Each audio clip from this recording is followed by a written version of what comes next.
You booked a Viking cruise and now you have to figure out what to pack and what to pay for. So let's look at 10 questions you probably have and how you can make the best decision so you can have the best vacation possible. First, the drink package. This is a very important decision. Is it worth it? Viking Silver Spirits package is $27 per person per night, and if one of you buys it, you both have to buy it. I'm going to say just for the dollar amount, it's not worth it, but there might be 2 reasons why you may still want it. So first, let's explain why it's not worth it. First of all, on a river cruise, you can bring in anything you want. You can bring in a bottle of whiskey, you can bring in a case of wine, you can bring in I don't know if you could bring in a keg of beer, but you could bring in a lot of bottles of beer. And you have a fridge in your room to keep them cold. You can drink them anywhere on the boat. You can even take your bottle of wine to the bar and they'll uncork it for you. If you bring in a bottle of wine and your steward sees it, she'll probably leave you a couple of wine glasses. So you could bring in all the extra alcohol you wanted if you were worried about keeping costs down. Plus, you get all of the champagne, wine, and beer you want at breakfast, lunch, and dinner. So you can have mimosas at breakfast, you can have beer and wine at lunch, you can have beer and wine at dinner. And not only that, they're like super generous. So if you're leaving the dining hall at night and you're going up to the lounge, you can ask them if they top off your wine glass and they'll give you a super generous pour. So there's a lot of free booze already, and then you're off the ship for half the day at least, if not the whole day, and you can have alcohol in your room. So if it's just about the costs, it's probably not worth it. Oh, and I'm posting here the prices in the bar, and you can see they're pretty reasonable for drinks. So we didn't buy the Silver Spirits package last time.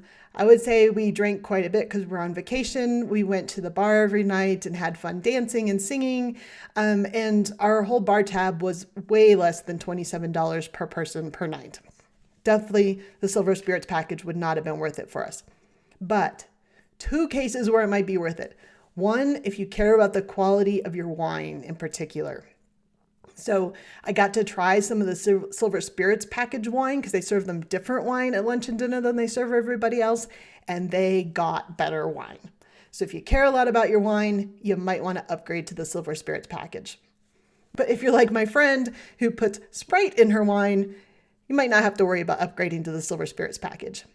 The second reason that it might be worth buying the drinks package is if you just don't want to have to worry about it. You just don't want to have to worry every night about whether or not you should get a drink or not and whether you should pay for it or not. Then just go ahead and sign up and have fun on your vacation. The second question you might be having, or the second tip that we have for you, is gratuities. You'll be asked if you want to prepay gratuities. Viking will charge you $18 per guest per day that you can prepay. Or if you get on the ship and you haven't prepaid, they'll charge you 15 euros per guest per day on the European river cruises. And you can go down and take that charge off or increase it or decrease it as you want.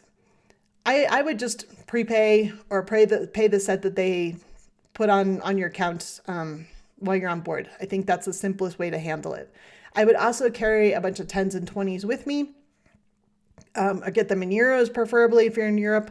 And maybe there's people on the boat that you want to tip extra.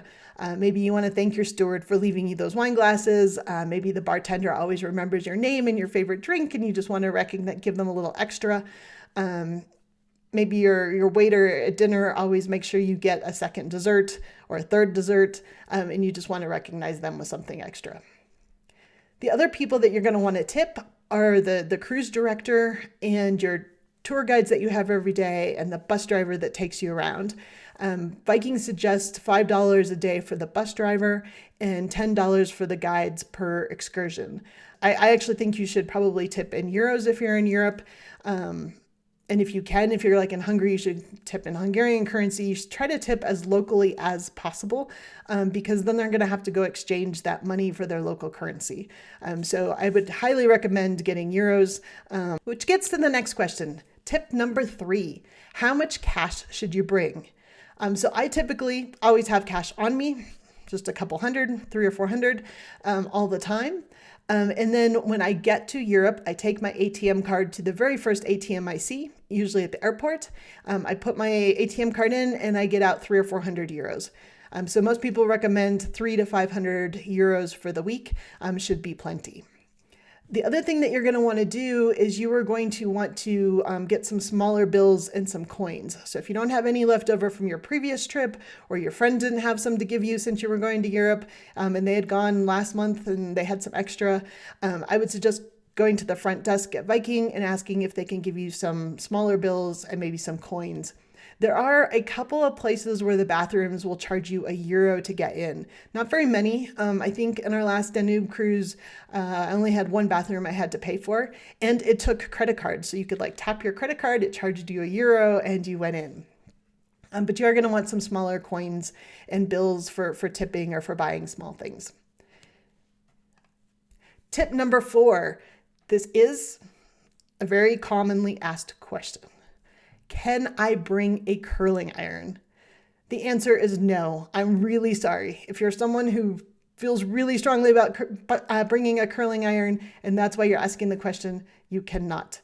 Viking policy is actually no heat producing appliances. So no steamers, no curling irons, no hair dryers, no irons. But there's good news here. They will lend you a curling iron. So you can go to the front desk and ask for a curling iron. So sorry for those of you that love your curling iron every morning. Tip number 5, laundry costs. Can I do laundry and how much does it cost? And I know this is a really important question, at least it is to me, because I want to keep my luggage as small as possible.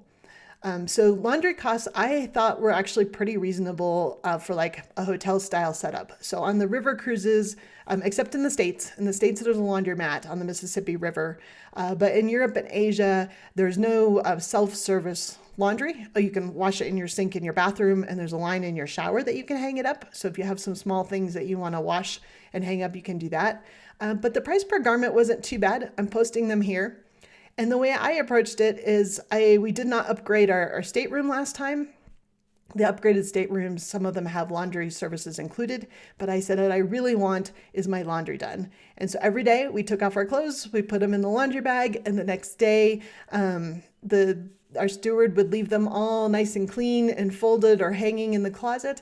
And I just looked at that as part of the price of my cruise. And I think it was like $200 for the week to wash everything that we wore. So that was pretty awesome. Tip number 6, do I need to bring a headset? So you've probably seen on the river cruises, you're going on these excursions every day, and you're actually following along on audio through this Quiet Vox receiver. So when you get to the river cruise in your room, you will have a Quiet Vox audio receiver and a headset for each person. And then when you go on the cruise, you bring your own headset, your own Quiet Vox and headset on every tour that you go on, and you'll hear the tour guide through the Quiet Vox. I found the system really amazing because it means 20 of you can follow a tour guide around the town, and you can stop and take pictures or look at something in the window, and you can still follow along and listen to your tour guide. Now the Quiet Vox and the headset that Viking give you work great. The headset's this like goes on one ear, goes over your ear. People with hearing aids actually said it worked pretty well even with the hearing aids. But if you don't want to deal with the wire, you can bring your own headphones, and you can buy something like an AirFly, which plugs into the Quiet Vox and then projects over Bluetooth to your Bluetooth headphones. So if you either want to get rid of the wire or you just want to bring your own headset, you can definitely do that. Tip number 7, power adapters. I would definitely bring a power strip. Notice that you do not want a power converter, so you can't bring anything on board that would convert from 220 to 110 or vice versa. That's a fire hazard. But I would definitely recommend bringing a power strip. Now there are several outlets around the room. I'm showing you some of the pictures here. And there's even usually one with like a US style plug. There's usually a couple that are USB style plugs. If you can't find them, look behind your TV. But I would recommend bringing a strip. So I bring a strip that can plug into US or European outlets, and that has several power outlets. All mine are for US devices, and several USBs, and actually carry only about a USB-C. But I would bring 2 actually, one for each side of the bed, or one for each bed, so that everybody has plenty of places to recharge all of their things at night. Tip number 8, what shoes should I bring? This is a really important question for 2 reasons. 1, shoes take up a lot of room in your suitcase. And 2, having a good pair of shoes can make or break your day if you're walking all day. So I recommend 2 pairs of shoes. 1, a set that is really comfortable to walk in and that is sturdy enough to deal with the cobblestone streets in Europe. Just take a look at the picture. And if it's going to be raining the week you're there, I would bring something that does well with slippery surfaces. Because the last thing you want to do is fall on your vacation. We actually saw a couple of people fall on our last cruise. It looks really painful, definitely interfered with how much they enjoyed their vacation. So take some nice, comfortable, well broken in shoes with good tread. I recommend something like these. The second pair of shoes I would bring is something really comfortable for walking around the ship. And I consider the inside of the ship kind of like the inside of my house. So I would bring some nice comfy slip-ons, and I would make sure they were slip-ons or easy to get on and off. So if you went to your room and you took them off and then you decided you wanted another cup of coffee or another glass of wine and ran up to the bar, you could put them on super easily. Or maybe you want that midnight cookie. So 2 pairs of shoes is what I bring. Tip number 9, what is in the bathroom? So toiletries are another thing that take up a lot of room when you're packing. And if you're trying to take a carry-on only, you have to buy like small sizes and it's kind of a pain. Good news is if you don't use any specialty products, Viking has you covered. You'll just need your toothbrush and toothpaste. They have all the soap and shampoo and conditioner and lotion and all that good stuff. So you really only need a toothbrush and toothpaste, and then any specialty products you use or any makeup products you use, you might want to pack those as well. Tip number 10, what purse or bag should I bring? So first off, when you're packing for your suitcase, it should be something that you can store in your room. So there's some room under the bed. It's not super high. I was able to put my rollerboard under it with no problem, but some people talked about having to leave their suitcases open when they put them under the bed because it wasn't very high. So I would bring something that you could stash somewhere in your room somewhat easily. And then when we talk about what bag you're going to bring to carry around town, I actually recommend that you bring whatever it is you typically carry around at home. It probably has all the stuff in it that you typically want during the day. So if you are a no purse person, then don't bring a purse. If you are a person who has a purse the size of a small child, because it has everything you need in life, then bring it. If you're really worried about pickpockets, maybe think about how you would secure the bag so it's not just hanging open or it's not easily unzipped. But I would bring whatever contrary to much advice, I would bring whatever it is you're used to carrying around at home. I am a normally no purse person, but on our last trip, it was raining a couple days. And so I actually took my carry-on, my little bag that I have for carrying my laptop and stuff on the airplane. I carried that around so that I could put our umbrellas and our hats and our raincoats in it. And it actually came in quite handy for also putting the quiet boxes in after our tour was over and we wanted to walk around town. So you're booked on a Viking vacation. I hope those 10 tips help you pack and help you prepare. And I hope you have a lot of fun planning and packing and preparing and have fun on that vacation. And when you get back, don't forget to leave a note in the comments about what was useful.